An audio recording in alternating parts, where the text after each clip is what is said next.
wasalaatu wasalaam ala rasulillah sallallahu alayhi wa sallam ñu ngi màkkatal mukarrama ba léegi macha allah fi ñu nekk nii lii benn musée la boo xamante ni dañ ciy expliquer histoire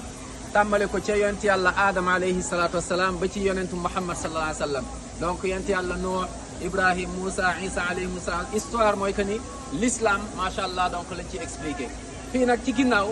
moom la foofu la gaaru Xiraa nekk mooy fi yonent bi sallallahu alayhi wa sallam jotee woon mooy que ni gisee woon Jibril pour la première fois mu ñëw daal di koy jox mooy les 5 premiers versets macha allah ca suratul alaq yàlla ne ko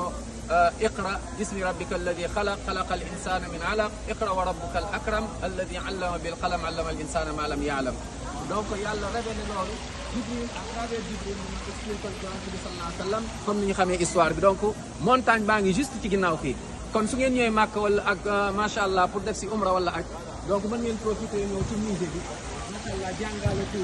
li nga xamante ne moom moo aju ci histoire li nga xamante ne moo aju ci taarix li nga xamante ne moom moo aju ci pas-pas muy aqida tawhid macha allah ci intérieur c'est vraiment extraordinaire yal na yàlla nangul ñu def ñun ñëpp macha allah min ahlil janna allahumma amin ya rabbal alamin